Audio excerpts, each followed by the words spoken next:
I think with this one, it's a big stepping stone for the World Championships. So it's you know, you're getting in that frame of mind now as well. I mean, you've got to play well. I mean, if people are playing well, and you know, to beat Michael or myself or Adrian, then you've got to play well. You've got to do the 100+ averages. I was okay, yeah, against Martin Phillips. Yeah, I was a bit nervous. I'll be honest with you. If people say they aren't nervous first round, they're liars. Trust me. Everybody gets a little bit of little butterflies the first round. But if you get through that and you can win your second game, then you can relax a little bit now. Good player, Robbie. He surprised me. You know, he's getting more experience. He's on the Pro Tour now. So these are the games that you're getting week in and week out. So he's getting used to this pressure. Because I said to him, you know, I've known Robbie for a while and I've not seen him play this well under pressure before. 8 for the match. Gets it. Robbie Green is a tough customer, but Phil Taylor has made it 2 wins from 2. Listen, I ain't going to sit here on my laurels, that's for sure. You know, if Rodriguez beats me, then it's going to send a message out to the rest of them. You know, it's going to give them a little bit more confidence. But if I can go up there and do 124 average against Rodriguez, the rest of the players are going to go, oh no. They will think, here we go, now we're in for a game. So you've got to send that little message out. If you were watching Mike Tyson knock somebody out and you're the next one fighting, you'd be thinking, oh no. So that's the same thing. I've not practiced this good and this long for I don't know how many years. So I've got my little bit between my teeth, and I'm enjoying the game. You know, I've always enjoyed darts, but you enjoy it more when you've got that little bit of needle. You do. It's you know, it's brilliant. And what I can say, it'll take a good one to beat me, and I'll leave it at that. It'll take a good player to stop me. We've got the perfect position up here, ready to assess Phil Taylor. Failure would be Phil Taylor not topping the group. This time of year, he wants to be at his very best. He does all year round, but you're right. From now on, well, it's normally from the Grand Prix, but as he said, he's thinking of it already. Wants to get this kind of out of the way, get this one out the way, and then concentrate on the Worlds. But Phil Taylor has played in this 8 times. This is his 9th. Never failed to get out of the group. Only him and Gary Anderson hold that kind of record. So he should beat Roby John Rodriguez, but Roby pulled off a real big upset last year in beating Adrian Lewis. He's capable over this format. Any longer, I think that would be pushing it, but Phil is playing beautifully. The general consensus is Phil's not been winning because of his doubles. They've been poor. Well, over 12 legs, he's averaging 63%. If he carries on, he probably wins. Simple as that. Is he in decline slightly? I mean, the 2 dart finishes haven't been quite as good as we've expected over the years. Over the years, they've been what's been the difference. His scoring has always been phenomenal, and it's kind of underrated in my opinion. But what he's doing is missing the 56 and 81s. You're right, the 2 darters. But like I said, his percentage is 63% to press right now. If he carries on, where's the frailties? There are none. And maybe he's the Phil Taylor of 3 years ago, before Michael van Gerwen started to rear his head as the one that could dominate. It's been quite some Monday night at the darts, hasn't it, one way or another? It always is at the darts. It's special. And it's games like Robert Thornton and Terry Jenkins go into the last leg, then the nerves took over, and TJ, I'm afraid he failed, and Robert didn't. Cheers, Wayne. The Power Hour is next.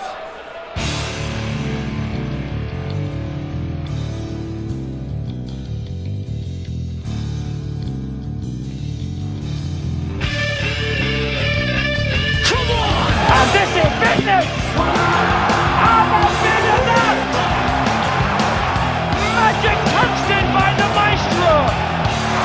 Mr. Taylor does it. Thank you and welcome back to the action. This is the Singapore Grand Slam of Darts, brought to you by the Professional Darts Corporation, live on Sky Sport and coming to you from the Civic Hall, Wolverhampton. Time to meet our players. A World Youth Championship finalist. Here he is, Robbie Little John Rodriguez.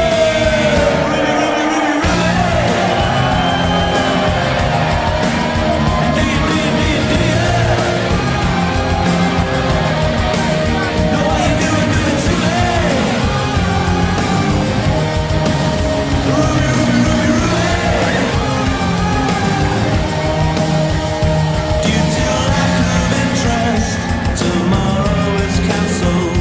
Let the clock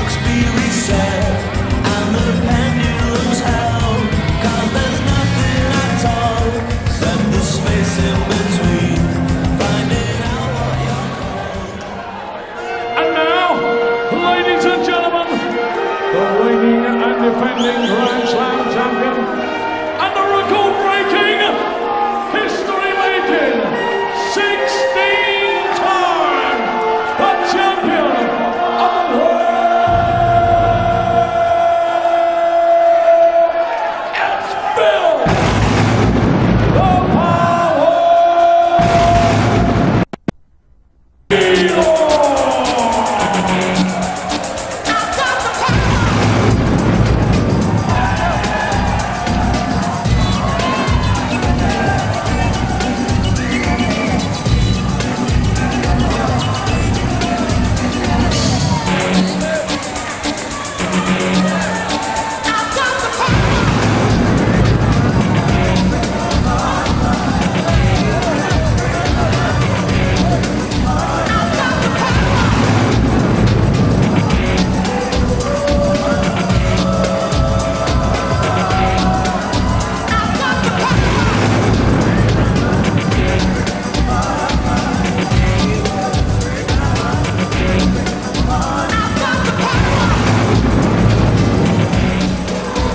The only big one he still holds, the Grand Slam. That will mean a lot to him. He's desperate to retain this crown. Yeah, it's unimaginable that he won't hold a major if he goes out. And like I said, it's all about qualifying from the group and then kicking on. And once he gets into the long formats, it favours Phil Taylor. And if he carries on the way he's averaging 106, the likelihood is that he won't be beaten unless it's by someone like Michael Van Gerwen or Gary Anderson. But look, it's one of those matches, this one in particular, that over a short format, Roby John could pull off a huge upset. He needs to win big though, he needs to win 5-2.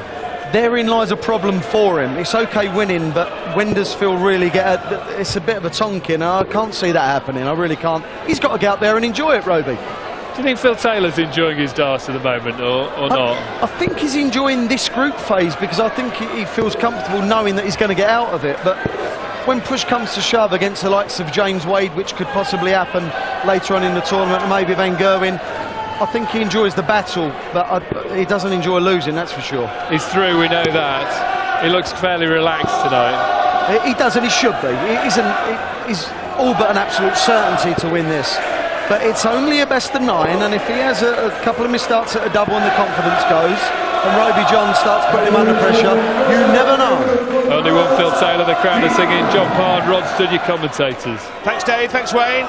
Yes, Phil Taylor looking to complete a clean sweep of victories in this group. There have been the odd group slip-up over the years of the Grand Slam, the likes of Andy Jenkins and Vincent van der Voort. Roby John Rodriguez will hope there's another one here. Power cut. What a start! Yeah, that's how you make it happen. You get right into it. But the problem with that is you need that start, but the problem being that gets Phil's attention. Well, he just popped into the booth here, didn't he, which is near the walk-on area, and it was pretty evident, John, that he means business here tonight. The fact that the group situation is totally in his favour was of no relevance to Phil Taylor. No, he's out to be as dominating as he ever was, and that's what he enjoys.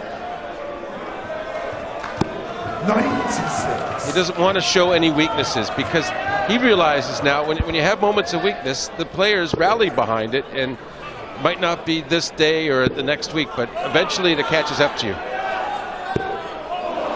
In his previous 2 matches, Phil Taylor has averaged 103 and 108 for a tournament average of 106. As Wayne Mardle alluded to, his 65. doubling has been at 63%, where you would say around about 40% was par these days, John. Yeah, 63 is excellent in the fullest meaning of the word. You dream of that, really. Bullseye now. 42. Thankfully, Rodriguez had left the 160, so Phil had to go for it. Well, it was a leg that Roby John started with a max. 25. And after 12 darts, he's still 135 away from the finishing line, and he may not see the line because Phil Taylor is looking at double 8 to mop up. Game shown Phil Taylor, second leg, Roby to 14 darter. Yeah, so 1 out of 2 on double, but let's be fair, 1 was an attempt at bull.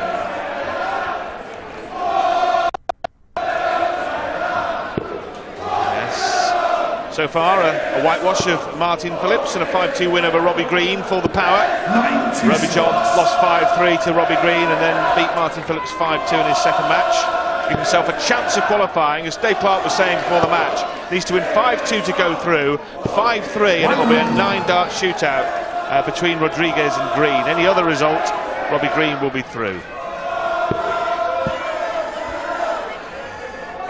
And that would give Green a tie against Robert Thornton. Phil Taylor topping the group. He'll play Terry Jenkins. Played much better tonight, the Raging Bull, but still lost 5-4 to Thornton, having missed match darts. 96. Yeah, so far, Phil not doing much against throw here. Now here comes the effort, Rod. As we're saying, Francis, normal service has been resumed though by the power. Hardly score. 100. And you'd almost expect him to go out in 2 turns from 180. Oh yeah, I mean, if he doesn't, he's very upset with himself, I'm sure, from 180, even from like 200, 221, 6-dart range for the top players. You have to get it done. You require 150. Well, after the first dart, you'd probably be expecting him to leave tops, but he will be back for that 80 to go 2 up. 73 left by my maths. 96.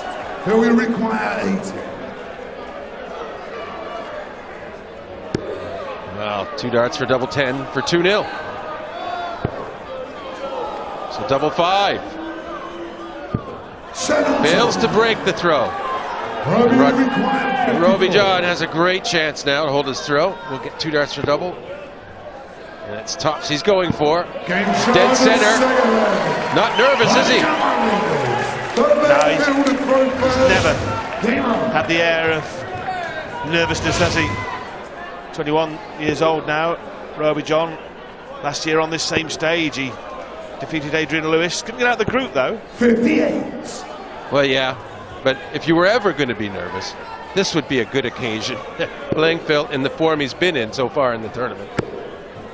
Knowing you need to win to stay alive. What a great score to start the break effort, and it's starting to become feasible here. It's the scenario starting to come to life in my head where he can actually pull this off. He needs to keep it going though. Fantasy dance. John, can he possibly beat Phil Taylor 5-2 or better? It'd be almost unthinkable. Started the first leg on the Taylor throw with a 180, remember, and didn't get a shot at double. But this time, a lead of 149 less these. Oh. Here comes Phil. That's kind of iffy 6-dart range for both of them now. Getting iffier for Rodriguez. 43. And that the problem also in leg 1, that he didn't back up the max, because this could be a max. Well, 84. Robbie John Rodriguez will be turning cartwheels at the thought of the score in a big 84 when the first dart was so perfectly pitched by the power. It was a rather casual switch to the 19s. Should have stayed at 20s, really. He would have left 160 with a single and much easier finish. 177.